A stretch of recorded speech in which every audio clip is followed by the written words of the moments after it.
My name is Fiona Morrison. I'm 27 years old. And for most of my life, I believed grief had a shape. I believed it was loud, messy, obvious. I was wrong. Sometimes grief is quiet. Sometimes it smiles politely while rearranging your life one object at a time. I grew up an only child in what looked from the outside like a picture-perfect suburban home in Riverside, California. White fence, rose bushes lining the walkway, a father who never missed a school recital, a mother who kept handwritten recipes taped inside every cabinet door. My mother, Caroline Morrison, died of breast cancer when I was 20. The cancer didn't arrive dramatically. It crept.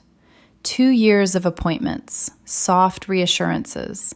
My father pretending everything would be fine while quietly falling apart. They'd been together since college. That rare kind of love people don't believe in anymore. The kind that builds a whole life without ever questioning it. When she died, my father didn't scream. He didn't break things. He just vanished. For 3 years, he moved through the house like a shadow. Ate standing up, slept with the TV on, sat in the garden staring at the roses my mother planted with her bare hands. I thought that was grief. Then he met Barbara Castellano, a grief support group, Tuesdays. Folding chairs and lukewarm coffee. She was 54, he was 57.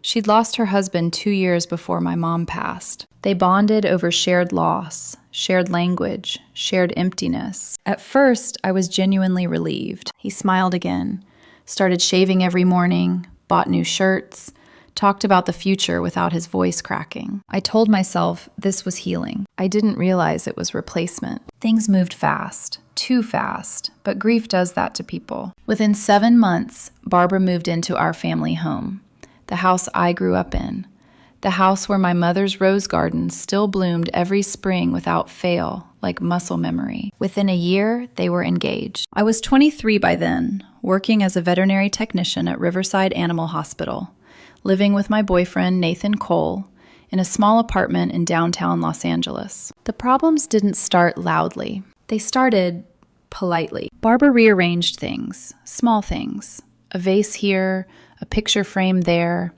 My mother's photos slowly disappeared from the hallway and reappeared, eventually, in a box in the garage. Dad didn't notice, or pretended not to. When I mentioned it over Sunday dinner, he shrugged. People need to move forward, he said, not live in museums of the past. Then the comments started.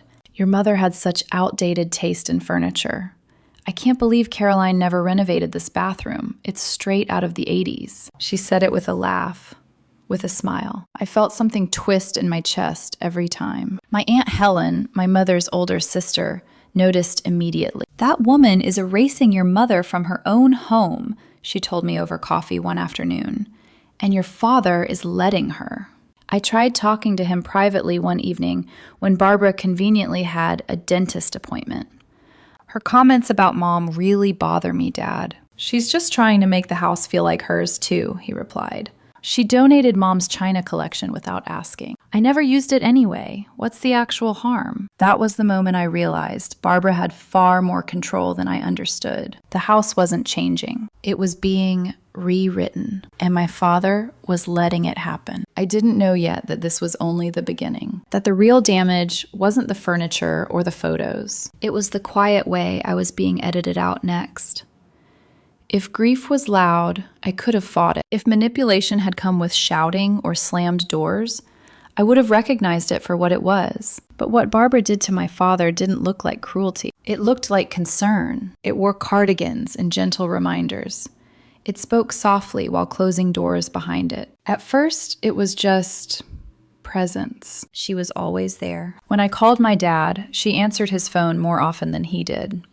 When I visited, she hovered, bringing him coffee he hadn't asked for, interrupting conversations that hadn't finished, reminding him of appointments that didn't exist. Getting him alone became nearly impossible. I told myself I was imagining things, that I was being territorial, that grief had made me suspicious. Then Nathan proposed. We'd been together 5 years, lived together for 3. Quiet, steady love. the kind you build instead of chase. He proposed at the Huntington Library and Gardens, right where we'd had our first date, between rose bushes and old stone paths. I cried so hard I couldn't breathe. I called my dad immediately. Barbara answered on the second ring. He's busy right now. Can you tell him I'm engaged? I really want to tell him myself. I'll let him know. Click. She hung up. Dad called back 4 hours later. Congratulations, sweetheart. Barbara told me. No excitement, no questions. No, when do I meet him properly? No, how can I help? Just distance. When I told Aunt Helen, she didn't bother hiding her anger. Your mother would have been planning this wedding from minute one. Wedding planning became me, Nathan, and his mother, Sandra, who stepped in without hesitation. Venue tours, dress shopping, vendor calls. She treated me like I'd always been her daughter. Dad and they declined everything. Barbara had a spa day. They were out of town. She had plans with her daughter. After the 6th cancellation, I stopped asking. If my father wanted to be involved, he knew how to reach me. He never did. Then the calls stopped. Sunday mornings at 9 o'clock had been our thing since I was a kid. Coffee, small talk, updates. They vanished without explanation. When I called, Barbara answered. He's resting. He's busy. He's not available. His friends stopped hearing from him too. Poker nights disappeared. Golf buddies faded away. My mother's best friend Veronica said it first. She's isolated him completely. 9 months before the wedding, I drove to the house unannounced. I needed to talk to him about walking me down the aisle. I needed to do it face to face, where Barbara couldn't intercept or translate. Barbara answered the door. Her smile vanished the moment she saw me. Fiona, we weren't expecting you. Is Dad home? He's resting. You should call before coming over. I just need 5 minutes. He's not feeling well. I could hear the television, his favorite History Channel show. Dad, I called out. Barbara stepped forward, blocking the doorway. You need to leave. This is my father's house. This is our house, and you're not welcome without an invitation. The door closed. The deadbolt clicked. I sat in my car crying for half an hour. When I called his phone, Barbara answered again. Stop harassing us. Put him on the phone. Click.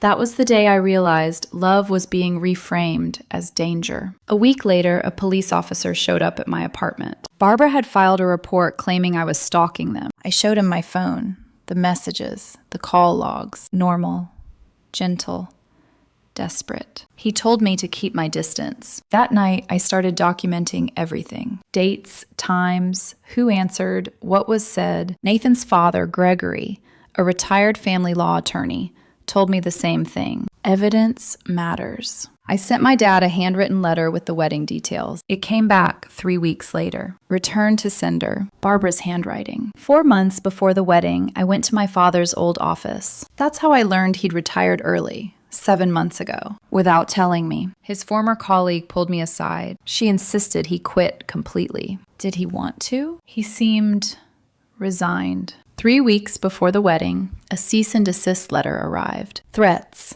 accusations, lies. Gregory read it once and laughed bitterly. Pure intimidation. I stopped reaching out. I stopped hoping. The wedding week arrived anyway. The beach venue, the dress, the vows. I told myself I could survive one more loss. I didn't know yet that Barbara wasn't done. I didn't know she'd saved her final move for the one day I couldn't escape. There's a particular kind of exhaustion that comes from being accused of something you didn't do, over and over, by people who refuse to hear the truth. It doesn't make you angry right away. It makes you doubt yourself. I kept asking the same question in different forms, hoping the answer would change. Had I said something wrong? Pushed too hard? Missed a boundary I didn't know existed? But every time I opened the document on my laptop, the one Aunt Helen insisted I start, I saw the pattern laid bare in black and white. Date, time, who answered, what was said, the same result, every time. Barbara. Always Barbara. Nathan watched me document everything night after night, his jaw clenched in quiet fury. He never raised his voice, never pushed me to confront anyone. He just sat beside me, grounding me when I started to spiral. "This isn't normal," he kept saying, "and it isn't your fault." Gregory reviewed my notes carefully during one of our dinners in Santa Monica. He read silently, occasionally nodding, occasionally frowning. "If this continues," he said finally, "it could qualify as coercive control. But proving that requires patience. For now, you protect yourself." Protect yourself. The phrase felt ironic, considering I was the one being painted as the threat. I tried reaching my father directly one last time, calling from a different number. It rang twice, then went to voicemail. Barbara had blocked that one too. I mailed another letter. No accusations, no questions, just love. It never came back, which almost hurt more. 2 months before the wedding, I started having dreams where I was standing at the altar alone, guests staring at me with confused sympathy while my father watched from a distance, silent, unmoving, unreachable. I woke up crying more than once. Sandra noticed immediately. "If he doesn't show," she said gently one evening while helping me finalize seating charts, "you won't be alone." I nodded, unable to speak. Aunt Helen offered to walk me down the aisle. I almost said yes. But something in me refused to accept that this was final, that my father, my dad, was truly gone. 3 weeks before the wedding, the thick envelope arrived. Law firm letterhead. Formal language. Cold precision. A cease and desist notice. Barbara accused me of stalking, harassment, intimidation, and spreading lies about her marriage. It cited events that never happened, messages that didn't exist, conversations I'd never had. I read it 3 times before my hands started shaking. Gregory didn't hesitate. "This is intimidation," he said flatly. "She's trying to scare you into silence." Should I respond? No, any response gives her leverage. So I didn't. I stopped calling, stopped texting, stopped writing. I focused on the wedding, or at least I tried to. The final dress fitting, the vows, the music selections, the guest list that still included my father's name, even though I'd stopped expecting to see it there. A week before the wedding, Veronica pulled me aside at a fundraiser. "I saw them," she said quietly. "Your dad looked smaller, quieter." She spoke for him the entire night. My stomach sank. I imagined him agreeing to things just to keep the peace, signing papers he didn't read, believing stories that made him feel justified in pulling away from me. I imagined him convincing himself I was the problem. The night before the wedding, I stood alone on the beach outside the venue, waves brushing the shore in slow, steady rhythm. I whispered into the dark, as if he could hear me. "I didn't stop loving you." The morning of the wedding dawned clear and bright, one of those impossibly perfect Southern California days that feels unreal. The venue looked like a dream. White chairs lined the sand, pale flowers swayed in the breeze. The ocean stretched endlessly behind the altar. I should have been nervous about the vows. Instead, I felt braced, like someone waiting for impact. Aunt Helen was already dressed, ready, just in case. Amber adjusted my veil in the bridal suite, her movements gentle but distracted. "You okay?" she asked. I nodded. I wasn't. Then came the noise. Raised voices. Sharp, unmistakable. The kind that cuts through music and laughter like glass. Amber froze. "I'll check," she said, already moving toward the door. She came back seconds later, her face drained of color. "Fiona," she whispered, "your father's here." My heart leapt, then dropped. And he brought sheriff's deputies. Everything inside me went cold. I stepped out of the bridal suite in my full wedding dress, heart pounding so hard I could hear it in my ears. Guests were already turning, whispering, phones discreetly raised. And there he was, my father, standing stiffly beside Barbara, who looked immaculate and furious. 2 sheriff's deputies flanked them, expressions tense and uncertain. Barbara spoke first. "Officers, I need you to serve these papers immediately." One deputy hesitated. "Ma'am, this is a wedding ceremony. It cannot wait." My father didn't look at me. "She's been harassing my wife," he said. "I want it stopped." The words felt unreal. "Dad," I said, my voice shaking, "what are you talking about?" The calls, the texts, showing up at our house. I haven't contacted her in 6 months. Don't lie to me. The deputy shifted uncomfortably. Sir, before we proceed, serve them, Barbara snapped. Aunt Helen pushed forward. Victor, she said sharply, have you lost your mind? This doesn't concern you. It absolutely does. Gregory stepped in calmly, authoritative. I'm an attorney. I'd like to review the petition before anything is served. The deputy handed it over. Gregory read quickly. Then he looked up. This document claims 60 threatening messages, 18 uninvited visits, weekly harassment. He turned to me. Do you have your phone? I handed it to him with trembling fingers. He displayed my message history, call logs, dates, 8 messages, 7 months, all harmless. The deputy frowned. Sir, he said to my father, do you have evidence to support these claims? My father hesitated. Barbara tightened her grip on his arm. We have it at home. No, you don't, Aunt Helen said firmly. Silence. Veronica stepped forward. The man I knew would never do this. Barbara's composure cracked. She's manipulated all of you, she snapped. Show us one piece of proof, Aunt Helen said. Barbara couldn't. The deputies exchanged a look. We're not comfortable serving these papers today, Barbara exploded. This is outrageous. My father sank into a chair, his face crumpling. What have I done? He whispered. The deputies left. Barbara stood frozen, then stormed out. My father looked up at me, tears streaming. I'm so sorry. I didn't feel angry. I felt hollow. We'll talk later, I said quietly. Today, I'm getting married. He nodded. Can I still walk you down the aisle? I looked at Aunt Helen, at Nathan. Yes, I said, but things have to change. They will, he promised. I hoped he meant it.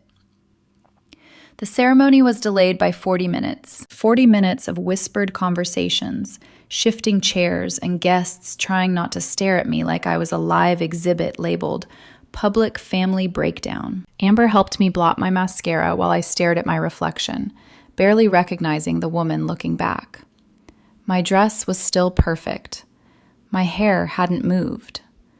But something inside me had cracked open and settled differently. You don't have to let him, she said quietly. No one would blame you. I knew that.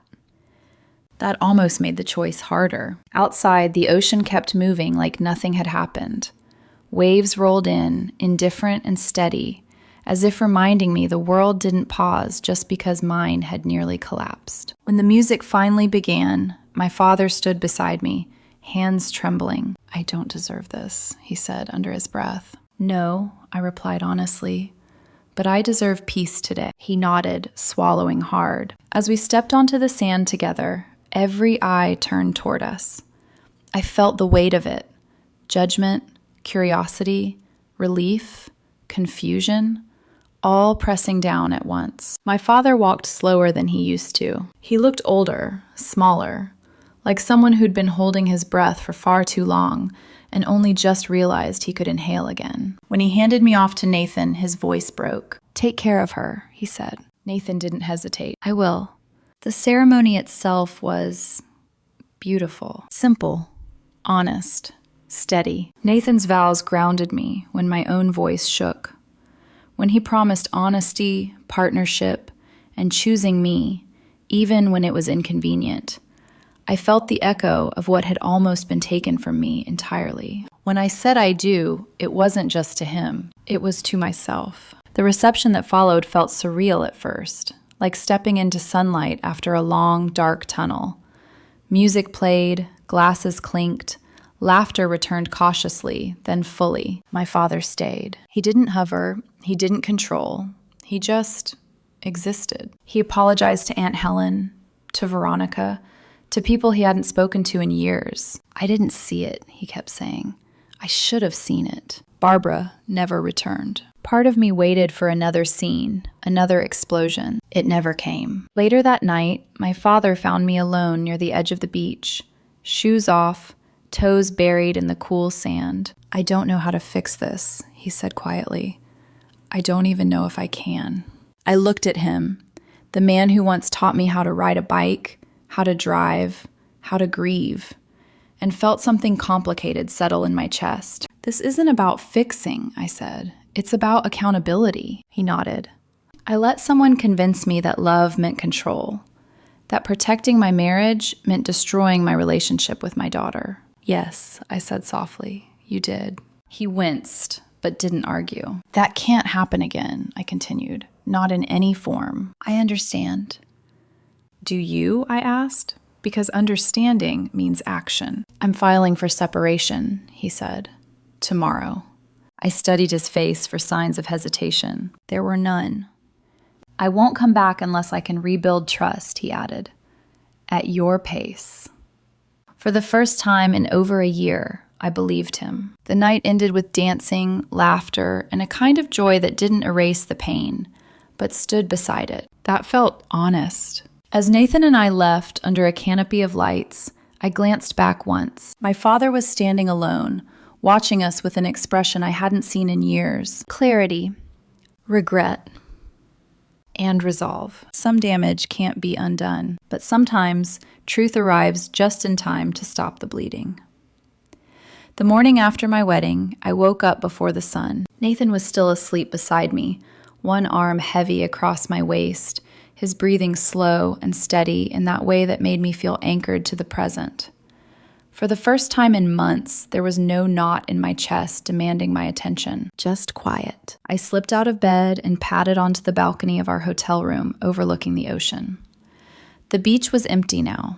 No chairs, no flowers, no guests whispering behind their hands. It looked like nothing had ever happened there at all. That was the strange thing about public chaos.